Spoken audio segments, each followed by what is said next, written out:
Bonsoir à tous, bienvenue dans votre émission des débats au quotidien Café Débat. Café Débat qui vous parvient tous les soirs avant le journal sur Gangan TV. Dans cette émission, nous parlons d'actualité. Dans cette émission, nous nous intéressons à la femme puisque nous sommes le 8 mars 2018. Toutes les émissions de Gangan aujourd'hui sont à la couleur de la femme. C'est les femmes qui animent toutes les émissions, même les montages et autres. Tout est aujourd'hui coordonné par les femmes. Ce qui fait qu'aujourd'hui, je me tiens devant vous pour vous présenter votre émission d'actualité à Café Débat à la place de Mamadou Ouri Diallo. Moi, mon nom c'est Aïssatou Sidimé. Je serai là donc tout au long de cette émission pour vous parler de la femme. Nous allons parler de la journée internationale des droits de la femme qui est célébrée ce 8 mars 2018 à l'instar de tous les autres pays dans le monde. Ce soir, je ne serai pas seule pour vous parler de la femme. J'ai autour de moi des invités qui vont venir successivement dans cette première partie et dans la deuxième partie également pour vous parler de la condition de la femme guinéenne. Dans cette première partie, nous allons partir avec Gena Bouba, c'est son nom. Elle est activiste, coordinatrice de Terre Afrique, c'est une ONG de la place. Elle est là avec moi. Bonsoir Madame Gena Bouba. Bonsoir Madame Sidemé. Bienvenue dans Café Débat. Ce soir, nous sommes le 8 mars, nous parlons de la femme guinéenne d'abord avant de partir parler de la femme dans le monde. Nous célébrons la journée internationale des droits de la femme. Et cette journée a été instaurée pour célébrer toutes ces femmes-là qui se sont levées pour arracher leurs droits. Et nous, dans notre pays, nous avons tendance à partir dans le folklore. Vous l'aurez certainement remarqué toute la journée d'aujourd'hui. C'est des femmes qui se réunissent au Palais du Peuple, des femmes, des ONG qui se réunissent quelque part pour pouvoir manger ensemble, porter du sorbi et puis voilà. Est-ce qu'il y a une certaine pertinence de célébrer cette fête de 8 mars chez nous, comme dans les autres pays? Bon, écoutez, ça va de soi, hein. Voilà, je ne négative pas ce qui se passe généralement au palais, dans les coins et les coins, comme quoi les femmes sont là ensemble, voilà, à danser, à s'amuser ensemble. Ça aussi, ça ressemble à la femme, parce que nous aussi, pour mieux exprimer notre épanouissement, je pense qu'entre nous, c'est ça. Mais seulement, il faut croire qu'on a un objectif à atteindre. Un objectif à atteindre, ça signifie qu'il y a beaucoup de défis à relever, tels que l'éducation, tels que vraiment être dans des postes de responsabilité, ainsi de suite. En fait, il y a beaucoup de choses que la femme doit accomplir aujourd'hui. Et ça passe par des défis. Oui. Donc, il ne faut pas perdre de vue cet aspect aussi. C'est ce qui signifierait que les femmes doivent se lever, autant danser, s'amuser entre nous au palais ou je ne sais où, mais autant aussi penser que nous devons engager des plaidoyers, voilà, nous devons engager des plaidoyers pour pouvoir relever des défis. D'accord. Voilà. Alors, le contexte national, est-ce que ça se prête à la fête en ce moment? Nous avons constaté, nous avons appris par les médias que 3 mêmes femmes ont été assassinés par leur conjoint. Ça s'est passé du côté de la Belgique, du côté du Maroc, et puis l'autre, ça s'est passé en Guinée ici même. Est-ce que tout ça, ça donne le temps ou bien le sentiment à la femme qu'on ne devait pas plutôt partir faire la fête que de rester à la maison, ou bien réfléchir à comment faire pour que les violences à l'égard de la femme cessent une bonne fois pour toutes dans notre pays? Au fait, le combat doit être quotidien. Normalement, le 8 mars, c'est un mois de constat. Ce qui a marché, ce qui n'a pas marché, pour pouvoir engager des plaidoyers, beaucoup communiquer, pour mieux attirer l'attention de l'État par rapport à notre situation. Moi, je pense que si on doit se réunir au palais, c'est vrai, on doit danser, mais en même temps, on doit vraiment engager une communication qui permette aux autorités qui viennent nous accompagner pour vraiment être au bain de ce qui se passe. Voilà, à travers nos plaidoyers. Donc pour moi, vraiment, ça va de soi. Ça doit aller de façon parallèle.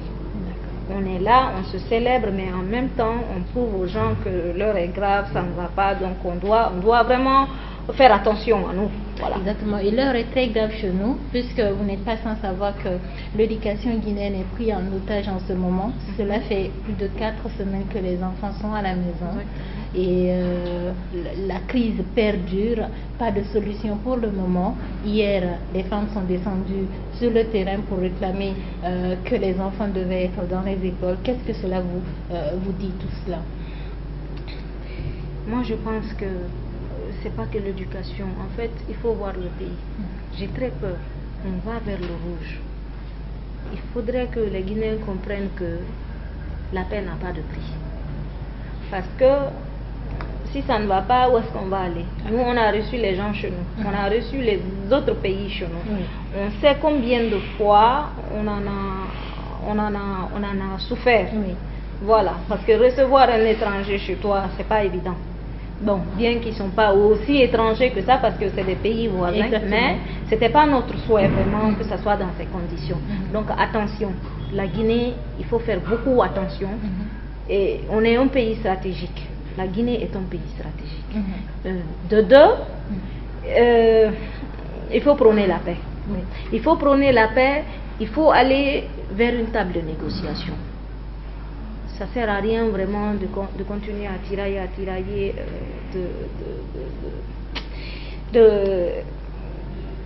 de présenter les égos. Ça ne sert à rien.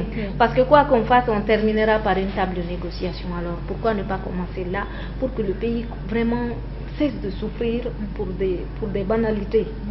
On souffre aujourd'hui. La pauvreté ne fait que s'accentuer. Il faut que les Guinéens comprennent. Ça, c'est l'ensemble des Guinéens. Les gouvernants également, parce que c'est eux qui comptabilisent les résultats. S'ils attendent que la situation pourrisse, donc pour moi, ça sert à rien en fait. Ça sert à rien. Il faut faire attention. Il faut faire beaucoup attention. Parce que si les femmes, hier c'était les femmes qui étaient dans la rue, ça ce n'est pas une situation souhaitée. Parce que comme on nous dit, le développement a peur du bruit, l'argent a peur du bruit.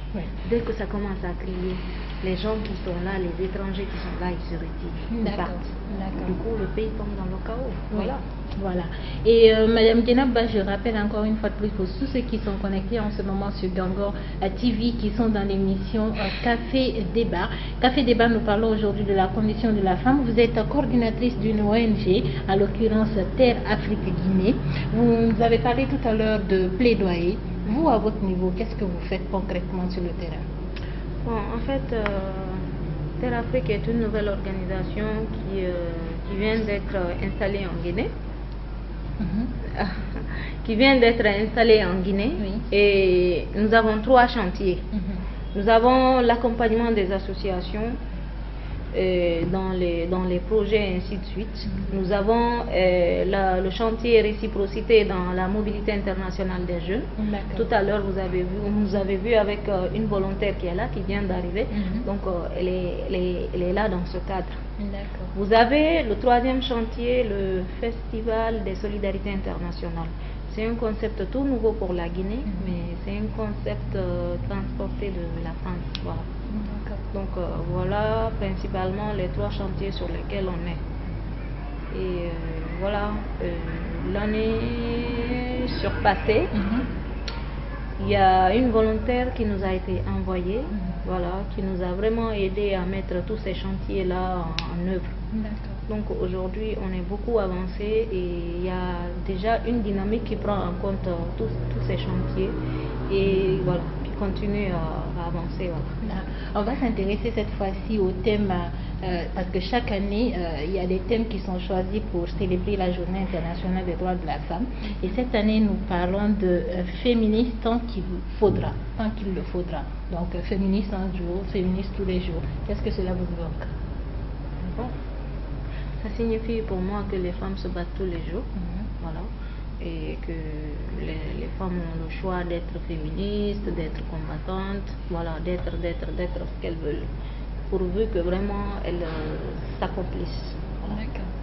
cette première partie, on va terminer avec vous. Vous allez peut-être vous adresser à toutes ces femmes-là qui sont devant leur petit écran, leur prodiguer des conseils, pourquoi pas, pour qu'elles puissent prendre leur avenir en main et pourquoi pas atteindre le défi, je ne sais pas comment le dire, faire en sorte que le défi soit relevé. Bon, pour ça, je pense qu'il faut oser. Quand on est femme, généralement dans les pays africains, et surtout chez nous, il faut beaucoup oser. Parce que dès que tu commences à apparaître, tu as des difficultés, hein, mais bon, ça reste un défi. Parce que je pense que plus tu oses, plus tu fonces, plus vraiment tu t'imposes, tu crées ton espace.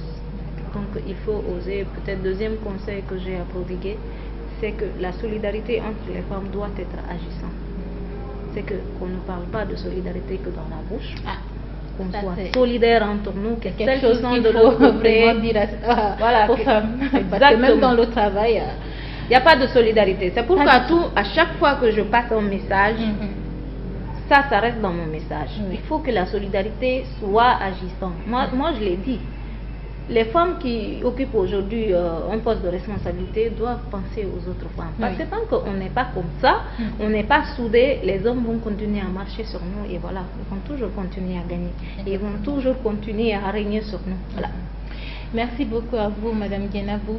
Et dans la deuxième partie, nous allons recevoir une de vos volontaires, comme vous l'avez annoncé tout à l'heure.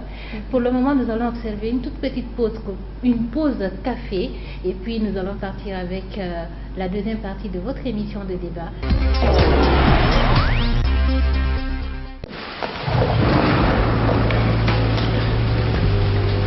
Il existe des choses qui nous donnent la force et l'audace d'aller au-delà de notre imagination. Le thé Akbar. Le thé Akbar est fabriqué en utilisant uniquement les feuilles soigneusement sélectionnées en provenance de Ceylon. La qualité du thé Akbar a été évaluée selon les normes les plus strictes par des experts en dégustation qui se sont appuyés sur près d'un siècle d'expertise dans ce domaine.